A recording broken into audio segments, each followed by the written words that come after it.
In this module, I'm going to go over with you how to take those video ideas that you've come up with and actually produce them into simple and easy videos. So I'm going to go over kind of a process that you can use to turn the idea into a video, and then also some of the equipment or some equipment strategies. You don't need anything fancy. If you've got nice stuff, that's great. But YouTube is all about authenticity, and so it doesn't need to be a nicely polished video. In fact, sometimes that can work against you. So go ahead and enjoy this. And if you haven't noticed already, there are links in the description down below where you can kind of shortcut to specific topics if you're just looking to dive in and get your questions answered. And as always, click a like if you enjoyed this, and don't forget to go to the website to download the worksheets too. Thanks. And so let's start, dive in. So the all-star video prep sheet, this is going to show you how to quickly prepare for videos that people will watch. And the formula or kind of process here is we have the power intro, which you're familiar with from the last module, then the 2 to 3 meat nuggets, which I'll go over, and then the power close, which is basically just the power intro repeated.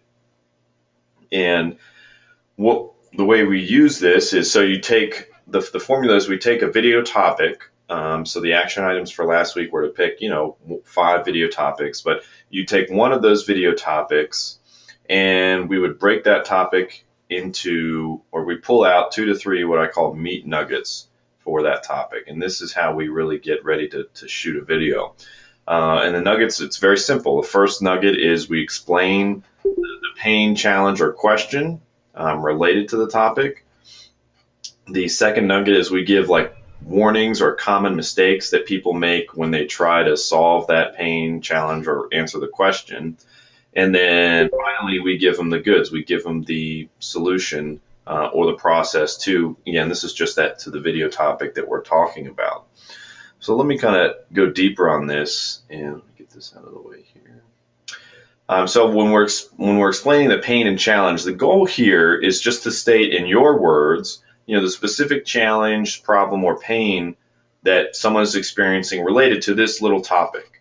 And I'll give you some examples here, but it's just basically the goal is we want to get them to say, hey, yes, this problem stinks, and it's definitely what I'm dealing with.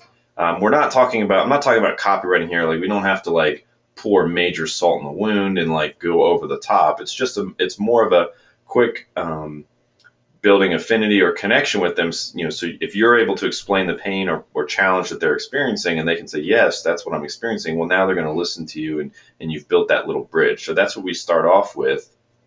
And then you are the expert, so we're going to give them some warnings or mistakes related to this video topic. And the way we do that is just telling them, here's kind of what I see people do wrong. Here are some common pitfalls when they try to solve this problem. And by telling them this ahead of time, you're now positioning yourself as someone who's kind of been through it. You know the solution, and you're saving them. You're giving them value here by saying, hey, don't do these things because you're going to waste time, or it's going to cost you more in resources or money. And maybe they've done a couple and they're like, oh man, yeah, he's right or she's right. These aren't the right ways to solve my problem. So you go through that, and then we get to part 3 where you give them the solution or the process. And this is where you give them the answer, the how to solve the problem. If you can demonstrate it some way, that's great. Right now, in the interest of speed and just getting you producing videos, that's not going to be a requirement. For example, when I'm talking about my fitness, on Sparta Strength, some fitness videos, if I'm talking about bench press, I may overlay a video of me doing bench press, because it's visual. So when I'm filming videos, whatever I think about, whenever I'm talking about something to them, if I can put a picture of it on the screen, whether it's a video of me doing something or just a picture of the item, I will do that. Depending on your level of video editing savvy, that that may or may not be doable for you right now, and if it's not, the learning curve to figure that out is not worth it. So it's like salt. It's nice to put that on there if you can, but it's by no means a requirement, and I don't want that to stop you from making videos. So the most important thing is just that you're on the camera following this process. So in meat nugget 3 is where you're giving them the solution, the how-to, and it doesn't have to be, again, this whole video, that we're starting with, really don't want to, shoot for 3 to 5 minutes, maybe 7 to 8 minutes max. So it doesn't need to be super finite, super detailed, unless the topic is super specific. Like match it to the level of the topic. And so when you're giving them the solution of the process, I always try to think about, what are like the big chunks or the big steps that they have to go through? Because a lot of people, they just want kind of the quick answers. And everything obviously requires multiple layers, but if you give them the biggest layer first, then you're going to, again, help give them that aha, or oh, that makes sense. This guy or this girl knows what they're talking about. Perfect. Like I've got the sense of what I need to do, to get this problem resolved. And again, so the goal with this prep sheet is, we want to get the video done. And you can always, this is a big thing, is you can always make more videos, right? So think of it as like an onion. You can, in the interest of getting it done, we don't have to answer every single little detail in that video on the topic. We just go over the broad, use a broad brush. If you get a lot of feedback on the video, people are like, hey, this is great, do you have more? Or it's getting a lot of views. Well, then you can make another video following the same process, the power intro, the 3 meat nuggets, and the power close, except you're taking it a level deeper. So just think of it as like an onion, where we're just peeling off layers. We don't peel off 50 layers in one video. Instead, each video is a layer, and that gets you more familiar with the process. So you're able to make them faster, and it's just easier and simpler for you, and also, which means it's more digestible for your audience. So I'll expand on this later too, but when you're talking to the camera, one thing, or when you're doing this prep sheet, like don't overthink it. I think, especially if you're newer to being on camera and just video and stuff, like it's easy to think you need a script and to do all that, and it's not really the case. Like just imagine, you have sat down, you're a business owner, you work for a business, like you've sat down and talked to prospects. So that's all you're doing here, is you're talking to people. And really, I don't even label them necessarily prospects at this level, because this could be anybody on YouTube. So it's like if some person wandered into your office and asked you a question related to the video topic that you're doing, what would you say to them in a short conversation? That's basically what we're taking here with this formula and putting it on camera.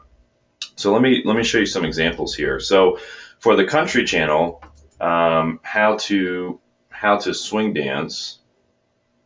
The topic is, here's one of the topics I picked. So here's my spreadsheet, and here's kind of all the core keywords. So this is basically my result of doing the action items from last week.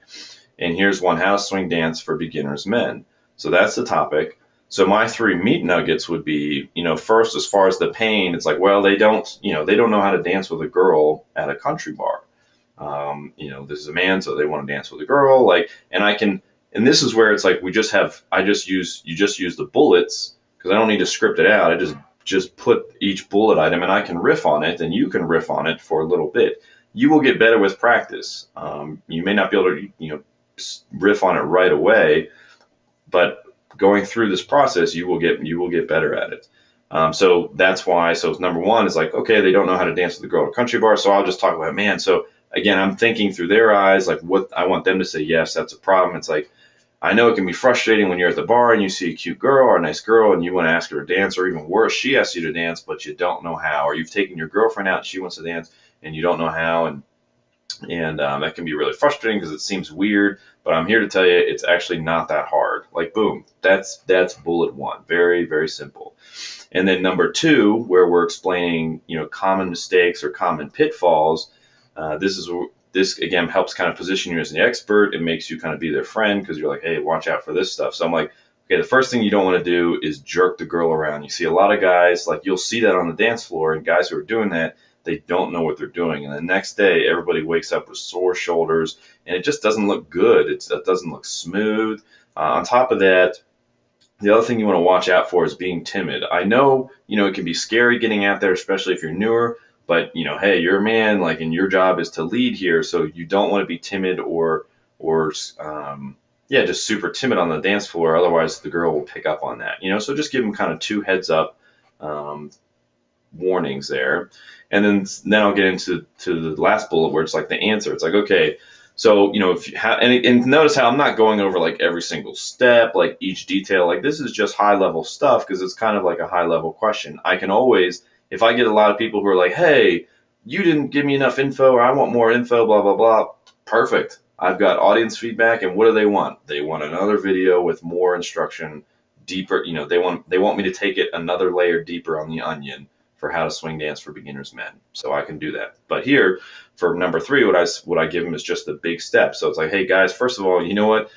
And actually, this would probably be a mistake. I should put it number 2. A mistake is like a lot of guys think it's about the technical moves and knowing the moves. That actually has nothing to do with it. What really matters is making the girl feel good and look good. And you do that by, it sounds so silly, but it's simple, just smiling. Just go out there, smile, and have fun. That's actually the most important part, because if you're having fun and smiling, she's going to pick up on that energy. She's going to pick up on that vibe, and she's going to have a great dance with you. Now, here's some technical stuff. Let me introduce you. This is called keeping a good frame, and that's where, in my case, because I had the production capability, I would demonstrate and show, maybe me dancing with a partner and showing like what frame is and overlaying that. But that's just that's an example of how to go from the topic. And then I didn't, the power intro, the power close will be on top and above, but we're just looking at the meat nuggets here. But that's an example of how to use this formula or prep process to quickly make videos based on your topic. So let me give you another one, this time on the marketing. So the video I've got, if you haven't seen on YouTube, one of them for my full strength marketing is an AdWords tutorial for beginners. And so if I was doing this all over, the first one is, explain the problems or frustrations that they can relate to. And obviously there's like tons, so you don't need to label every one. You just pick a couple of the, 1 or 2 that come to mind. So it's like, I know Google AdWords can be very confusing and frustrating, and the last thing you want to do is lose all your money on AdWords. Like, that's it. Just very simple. They're like, yes, Google AdWords is frustrating. It's a pain in the butt. It's confusing, and I don't want to lose my money. Okay, boom, we're on the same page. Then I'll say, get into some mistakes. I'm like, a big mistake that a lot of businesses make with AdWords is they actually, it's actually like driving a car. People spend a lot of time learning the steering wheel, learning the brake pedal, learning how to change the shift gear, all the little dials and buttons inside the car, but they don't learn the rules of the road. So it doesn't matter how well you're driving the car, if you're on the wrong side of the road and because you don't know the rules, like, you're going to crash and blow up. And it's the same thing with AdWords. AdWords is like knowing the inside of the car, but the rules of the road is marketing. You have to know marketing to make AdWords work. So that's kind of like an example of like a common pitfall that I can tell business owners, because I have that conversation all the time, and you have similar conversations with your prospects and your clients all the time. So this is where we give them that warning, and then we give them the solution. So again, AdWords tutorial, there's some demonstration in there, and actually this was a big, again, going back to the onion, I didn't even show anything on the AdWords about AdWords at all, the interface. Like, my answer was, hey, the way to be successful with AdWords is you deliver the right message to the right person at the right time. And I explained a little bit about ad copy and how search works, but I didn't go into AdWords and open up my dashboard and start showing all that stuff, because I actually have other videos about that, so they layered, that's my onion example. So those are, that's kind of the process. Again, it's a simple way. Now, there's tons of ways to make videos, so this isn't the only way, but I'll tell you, this is the best way to get started, to get you going. And what's important here is that you're learning the process and getting comfortable with it and able to do it quickly, because the biggest inhibitor I found with people with YouTube and video stuff is just like, if it takes a lot of work and it's a pain in the butt, like, you're just not going to do it. So this is the 80-20 express to get videos up. Later, as you see more, if you want to invest more in YouTube and you see more return, then you can look at, more advanced, video creation and production and all that. But the core seed of any successful video, at least from a business standpoint and lead generation, is just providing value to, just like web pages and everything else, is providing value to the viewer. And value is not only, and this is my philosophy, so you may differ, but I don't believe value is just in the content. I mean, we're in a day and age where content is everywhere. Knowledge and information is becoming a commodity. Value is also in the way that you deliver the content. So if you are giving them little nuggets that they can process and easily digestible, it may be like a graphic example, but just think of like a mom of a bird feeding her baby birds. Like she chews the food and like basically throws it up in their mouth because it's already chewed and processed and it's easy for them to get. And that's kind of what you're doing here. Like you're providing good content, yes, but good content alone does not build like is not the sole thing. You want good content plus easily digestible, and so that's what this process will kind of help you do automatically. And so that's the all-star prep process. Now we're going to shift gears and slide into, okay, well, how do we, how to produce videos that people will watch and quickly produce them. So the kind of layout here is we do the all-star prep, which is what we just went over. Then we film and edit and upload. Again, nothing like this isn't Hollywood type stuff. This is just get it done and get it out there. So here's the filming process, and this goes back to why we use the all-star prep, especially when you're first getting started, is you record these all in separate chunks. So you record the power intro, you record meat nugget 1, you record meat nugget 2, you record meat nugget 3, and you record the power close. Don't try to do it all in one take, because if you're first starting, I mean, you're welcome to try, but if you're first starting, you'll probably riff and ramble and maybe mess up, and that it will just take longer. Instead, you just record each little chunk until you get it right. And when you're editing, you just put them all together. Like it doesn't need to be one super smooth video. You can do these little chunks and put them together, and people will be fine with it. Especially when you go in knowing, okay, I'm recording the power intro, then you leave a little space, then you start off with the meat nugget 1, you start off with meat nugget 2, and you do this all, you shoot this all at the same time. So don't do like meat nugget 1, day 1, meat nugget 2, day 2, because you do want to be able to carry the conversation over. But it just gives you the chance, especially when you're starting, to repeat. Okay, meat nugget 1, you do that take like 5 times, because you see the bullet and you start riffing on the bullet, and the first time you say, you're like, man, I didn't like that. Okay, let me do it again. Stop, record, start, record. You do it again, and after 2 or 3 times, maybe in the beginning it'll be more, you'll get it. As you go through this process, you'll be able to do it all in one take. Now that I've done 200 videos, and I can usually do a video in one take, but it's not critical, and it doesn't really matter. What matters is that you just film in these separate chunks, because you can edit them all together. And again, each chunk, we're not going for perfection here, we're going for 80%. So until it's like 80% good, as far as, if you have a couple ums or whatever, no big deal. Like it's a conversation. And here's an editing tip. When you're filming the chunks, let's say you do your power intro, you do it like 3 times, and it's not until the 3rd time that you get it right. Okay, that was good.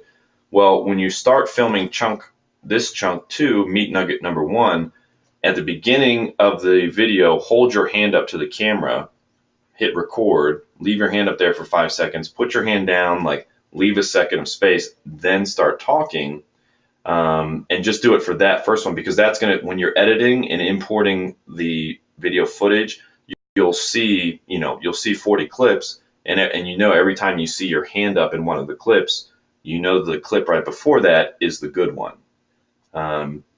Otherwise, you'll have to go through each clip, each chunk that you filmed, and 50 of them are just throwaways. And so it's just this editing tip is going to save you time when you're going through and putting the video together. So when you're filming on the camera, I just want you to think about, can you have a conversation with a prospect sitting across your desk? If someone walks into your office and sits down, can you have a conversation with them? And of course, the answer is yes. That's all we're doing on camera, is just having a conversation with your client. We're not talking to like a million people. We're not on stage. It's like an intimate you talking to me, riffing about whatever this video topic is, and that's it. Like just keep that in mind, or in the back of your mind when you're filming this stuff, because that comes across as more authentic, and it just feels more personal. And usually, from a business standpoint, it goes over well. So to that end, here are kind of my 3, best tips for filming on camera that I've learned after doing, 200 plus whatever videos.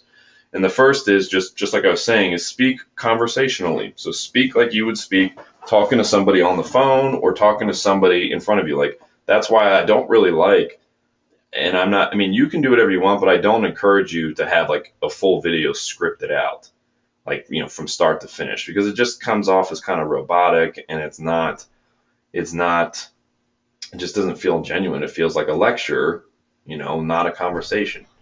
So that's why when you have bullet points, like I showed you here with the 2 to 3 meat nuggets, you've got a bullet point, you know enough, or you should know enough about your business or the topic where you can just riff on it for, a minute max each one, and you're done. So just speak conversationally and smile at the camera too, like occasionally. I mean, it may feel a little cheesy, but it just helps with delivery of the content.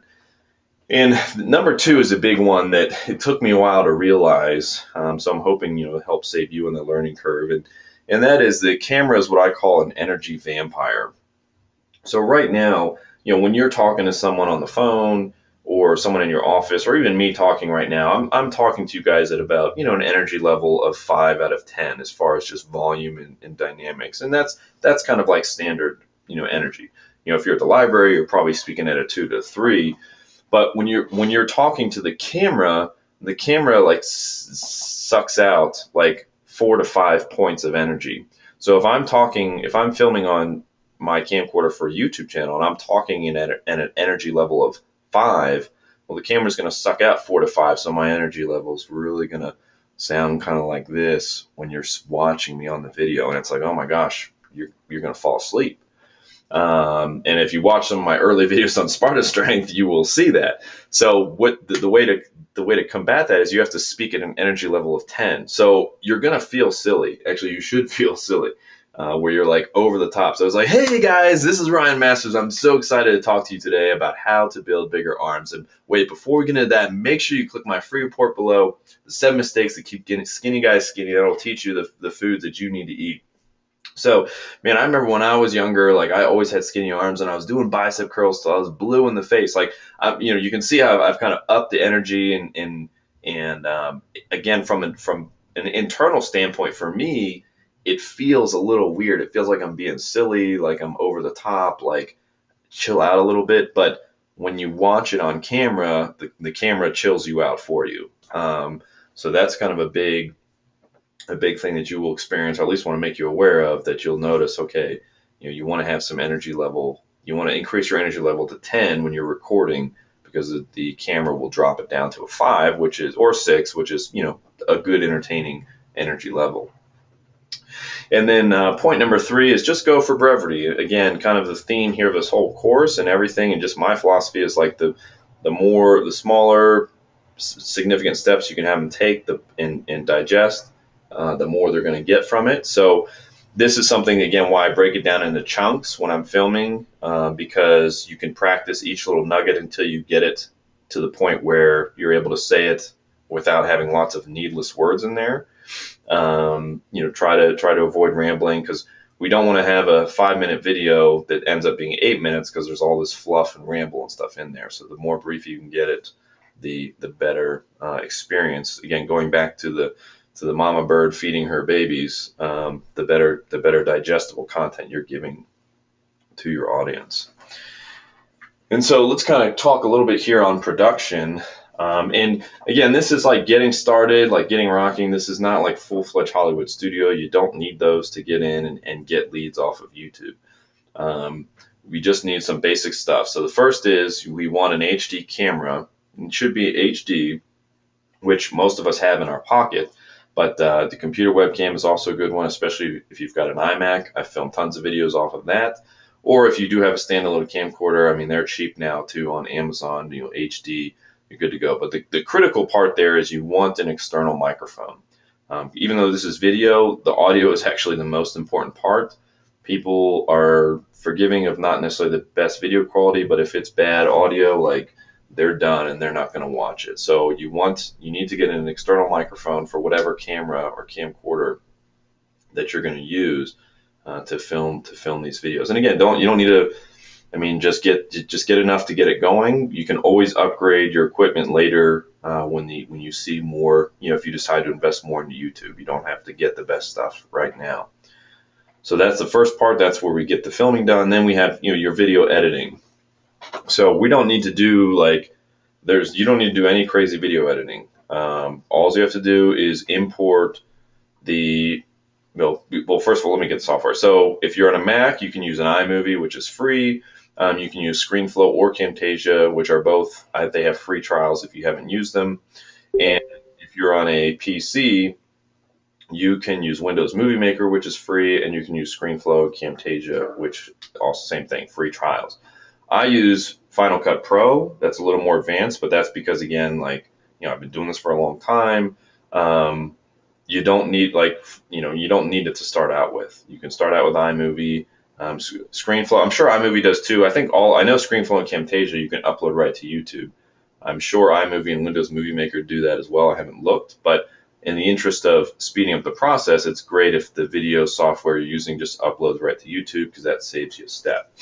And then the third part is, we don't want, when you're filming, try to film in a non-distracting environment, and try to keep it, at least for the first month or so that you're doing this, try to film in the same place, because that just eliminates a variable as far as lighting and sound and everything. The environment staying the same, so now you can kind of watch your performance. You can see how things sound and what it looks like when you're filming in the same environment. So the main thing is just that it's not distracting. So if you're filming outside, you just have to be careful, because the focus we want is on you and the content coming out of your mouth, not on cars in the background or noises in the background and stuff like that.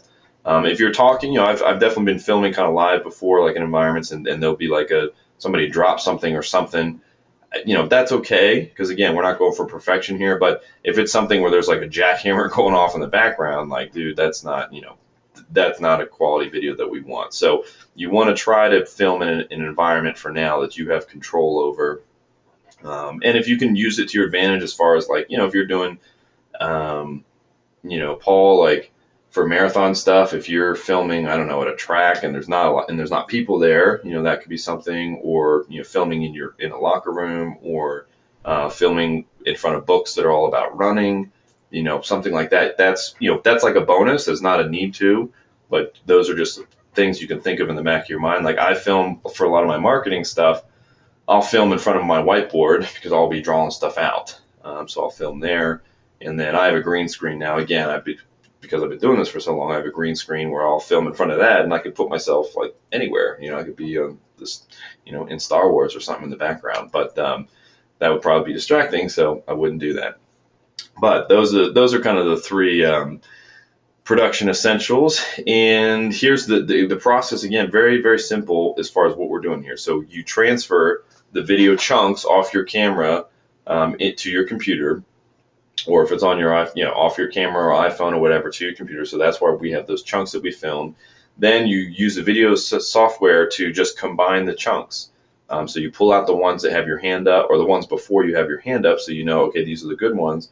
You put them together. You may have to cut a little bit in the front and a little bit at the back so they splice nicely, but again, it doesn't need to be perfect. You can have your power intro and a breather, and then boom, you go into meat nugget 1, and then a breather, meat nugget 2, and a breather, and meat nugget 3. And you may be able to get to the point where you're able to do meat nugget 1, 2, and 3 all in one chunk. So now you just have a power intro chunk, meat nuggets chunk, and power close chunk. And eventually you'll do it all in one take. And then you upload it to YouTube. So very simple. We don't need fancy titles. We don't need text. If here in the editing process, if you are familiar with video editing software, or you have some guy who's doing it for you, that's where you can get into some of that demonstration. Like I said, whenever I talk about something, I just always think, if I say something, is there a way that I can visualize it on the screen for them? So in my AdWords stuff, I'll say, hey, I'm a Google certified partner, and then boom, I just slap a picture of my certification on that frame of the video for 2 seconds, and then I take it off. And then if I'm talking about searching on Google, I may do a quick video while I'm talking about searching on Google. I'll do a video overlay that shows somebody typing, keywords typing up onto Google. So just visualizing the process. That's kind of more advanced, but it's something that can help increase engagement, because you're again, making it so digestible. Now, instead of them, I mean, that's really what it's about. It's like just make, like, instead of me saying, yeah, searching for this keyword on Google, and then they have to think about it and picture it in their brain. Boom, I put it on the camera for them, or on the video for them, and that's one less brain cell that they have to use. So I make it that much easier. But again, if you don't have the video editing chops at this point to do that, that's not a deal breaker or need to have. It's a nice to have when you get to that level. So the action items for this week is you're going to use the All-Star Prep Sheet to prepare your 5 video topics. So you're going to take the video topics that you think have the most volume and traffic, and pull out the 2 to 3 meat nuggets for them. Then if you don't have a microphone for your camera, or if you don't have a camera, like, order those off Amazon.com, and then record just one. All I want you to do is just get the process down. So it'll take a little bit of time, because this may be your first time doing it, but just record one video in those chunks, and then edit it together using whatever software you want to use, and pick the video that you think will have the most interest or traction in your audience. So that kind of, I know there's a lot, but hopefully you guys found that helpful. Let me kind of open up here to questions on what I gave here today, and then we can go over any questions from the action items of last week. So was that helpful, or anything you guys need me to expand on? Yeah, it was great, Ryan. This is Corey. It was really great, elegant, and having used Camtasia and a variety of other editing software on a very rudimentary and part-time basis, there is a little bit of a learning curve there for it. Right. I'm not familiar with ScreenFlow, so and then there's NCH and a variety of other video editing software, and I've always outsourced it, which is expensive and time-consuming, and based upon what you're saying, it's not necessary. Right. But to be able to have these cut-ins sounds really important. Yes. Like you doing a bench press or showing something. Do you always use, or is there a hard and fast rule to either use just a straight photo, or do you drop in a video on occasion inside of the video as part of it, or yeah, like, is that a little bit? Good question. I mean, it depends on, if I already had the video footage, I'll put the video in. But if I don't, then, like, the simplest way is, and I mean, who knows? Maybe this is not, like, legal, but I'll just Google it. I'll be like, okay, bench press, and I'll go to images, and I'll just pick one of these and download it, and I'll just slap that on there. That's one. Or, but yeah, if I have the video, I will use that. And so, to your point, here is ScreenFlow, and I did the same chunk process. This was a video sales letter I was working on, and you can see here, these are the chunks, and all I did was, this is what's called a timeline in your video editing, but I just have the chunk here, and then I slap the next chunk right here, and all you have to do is, like, let me zoom in. You just use this little arrow part here, and that will help you cut out the beginnings and ends, and that's how you improve them. So that's the whole point of the chunks, because it just makes editing so much easier and faster for you, whether you're in ScreenFlow or Cut or. Right. Does that kind of answer your question? Yeah, it does. And what is this program? Is this Camtasia, or what is this program you're in? This one's ScreenFlow. ScreenFlow, okay. ScreenFlow, yep, that's ScreenFlow, and opening Final Cut Pro here. But you'll see it's similar, like, they're all very similar as far as you have this thing called a timeline, and usually it will have a video track and an audio track. Sometimes they'll combine together, but it has tracks here, and you clips. You just drag the clips onto the track, and you can slide and start, say, okay, I want this clip to start here or start there, and that's how you keep it kind of, again, this is kind of 101, but it's like, let's see, so here So I got some background noise, so I'm just going to keep it muted. But if you have a question, just raise your hand and I'll unmute you real quick. I'll show you. So this is Final Cut Pro. This is like, a little more advanced, but the layouts will be similar to with any software that you're using. As far as you can see, here's the timeline, and let me load up one of my dance videos here. So here are the clips. Like, this is Final Cut Pro. So here are like my chunks. Now these I didn't, you don't see the hand up because I was able to get them all in the takes that I needed. But let's say one of these was, this is still loading. But let's say one of these were not correct. You can see how if I had my hand up in this third video, I would know, okay, my hand's up. That means this is the good take. So I highlight that clip and boom, I drag it down into here. And that would be chunk 1. Then I check to see if that was the right one. It was, and I drag it down here. So I'd have chunk 2.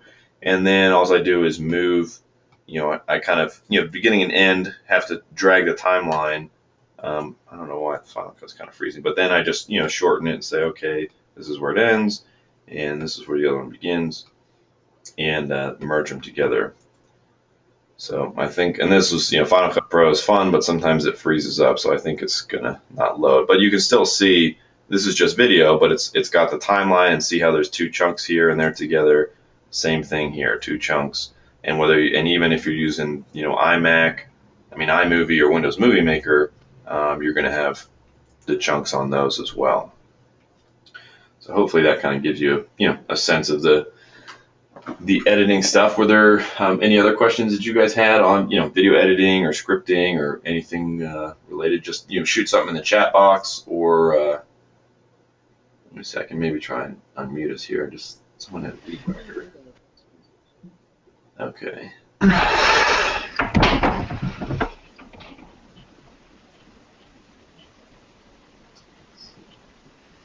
So Paul, how about you? Do you have any questions on any of this? Yeah, I was just going to ask you. I was just typing up the chat thing. Basically, I was going to ask about the microphone. I do have a camera, but I also have my iPhone.